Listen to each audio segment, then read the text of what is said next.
guess she doesn't really hear us.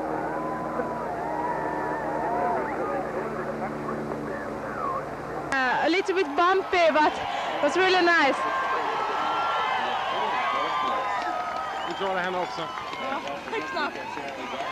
Where were the difficult corners today? I think into this panorama turn after the reset. Tell us about your run. Okay, at the bottom, at the top, I had a little mistake. There was very icy, and I got the gate. But then I had a good run, yes. Did you seem to pick it up as you were going further on the run? Were you getting faster as you went down? No, I wouldn't say that. When you're looking at the last intermediate time, I was 2 seconds before Katie, and the finish, I'm just only 1 second front of her. And I think I'm becoming slower in the last passage. But in the technical part, I had a good line today. I had a little bit luck because it isn't so easy to run this course. Okay, I'm happy now. You were the favorite. You did very well in the time trials. You are the leader. You know, you are the favorite. Okay, I'm a downhill specialist, you know, but I still have problems in the other disciplines. But at the moment, it was a good run, and it's a nice day, and I love staying in Whistler, yes. Every winning is a nice moment for someone, and okay, this would be the first time in Canada, and it's a really nice country. And it's a nice public too here. Do you see Seisinger as a reigning champion? Do you ever think yourself as a reigning champion? No, I wouldn't say that. I can do well in the down, that's okay, but there are also other big champions, you know, Vreni Schneider, Pamela Wieberg, and okay. Oh, good run. Thanks. I'm real happy today. My 2 training runs yesterday, I was going fast in my first run and missed the gate and really scared myself on the course. And then the second run yesterday, I skied it more to see the line, skied it a little more round so I could see my way down the course and felt confident with it after my second run. So today I went out thinking I'm going to do a combination of the two, that I see the line and I go stinking fast, and a combination of both of those got me on the podium today. But there's improvement, and then there's improvement. Why such a big jump ahead?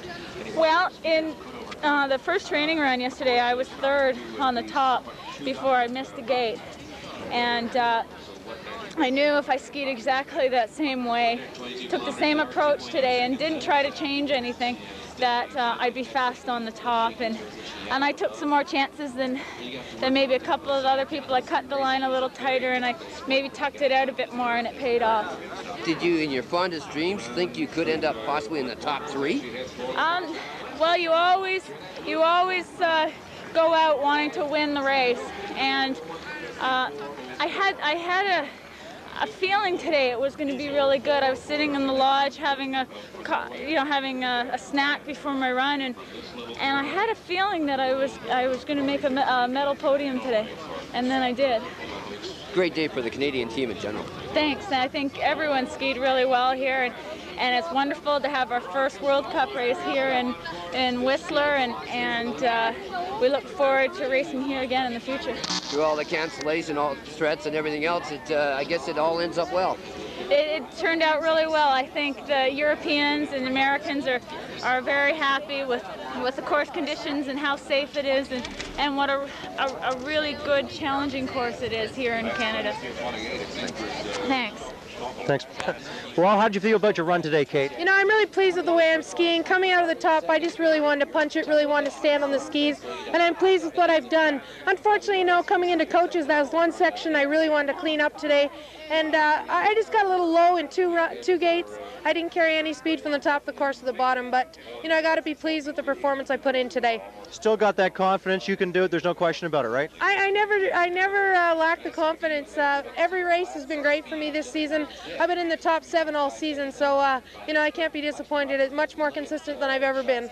The fact that you got the race in after potential delays and whatnot, did that sort of, were you able to forget all that?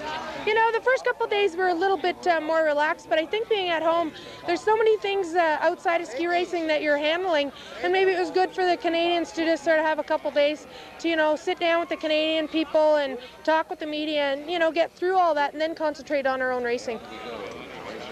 You've got to be very happy today with Michelle's finishing. I'm really pleased for Michelle. You know, she's been coming on strong all year, and we just were together at the Canadian Championships. Michelle and I haven't had a break since the beginning of the season, and it's been difficult. We've been pulling each other along, really supporting each other, getting us through the difficult times, getting us through the accident that took place in Garmisch. And, you know, I think Michelle and I sticking together, proving that we can be strong as a team and that we can carry this into next season.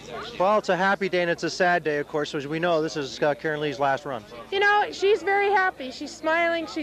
Her parents are smiling. Her mother can finally breathe again after 10 years of downhill racing. Absolutely. Well, you know what? I'll have to bet that other $1 again on you next year, Kate. Thank you very much. I'm sorry I didn't win anything for you today. Thanks very much. Thanks, Karen. Your parents will have to wait.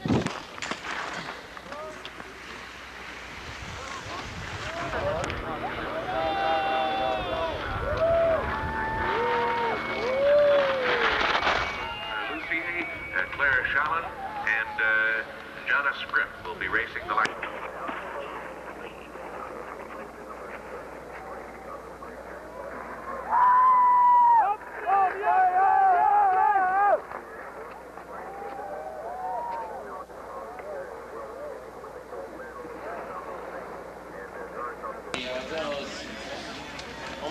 Bring her here.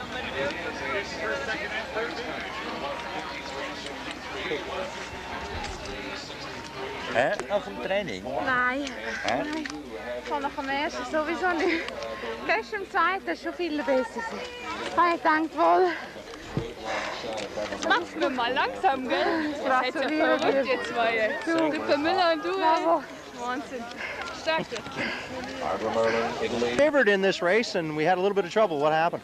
Well, it's a real technical course, and there's some big cranker turns up there, and the conditions aren't really that great just because they've had a tough time. The course workers have worked their butts off, and I extend a great thank you to those guys. We wouldn't have been able to even have this thing, but you know, with all the rain and everything, it made it real tough to get this thing in as good a shape as we would have liked it. But you know, I had real fast skis today, and I was actually having trouble keeping up with them because they were so fast, and my hips were just. Now, how difficult is it to ski a course that you really haven't seen? I mean, you had 2 runs on it yesterday. That was about the extent of it. Well, I basically had 1 run on it yesterday because I had some technical difficulties with my skis on my first run. So I basically got 1 run on it, and I was a little bit lost today as to what I was going to do. I was trying to, you know, change things, and when you go into the race and you know you need to change a lot of things for your race run, it really kind of messes with your mind a little bit. So you know, I'm psyched that I came out and skied as well as I did, and it's tough, you know, and it's good to get it under my belt skiing on a new course, and if we get to come back here next year or the year after, you know, I'll know it a little better and be ready. So experience under my belt, it's great. So you're off to Mammoth? Yeah, we are. We're actually leaving this afternoon, which is kind of a bummer because I heard Whistler Rocks on Sunday night, but I got work to do still, so I'm going to come back up here in the spring for the NORAM finals and probably celebrate my birthday up here again for the 3rd year and party a little bit. Peekaboo, Whistler rocks all the time. Well, I heard Whistler rocks all the time, but Sunday night's local night, and that's what I'd like to take part in. Well.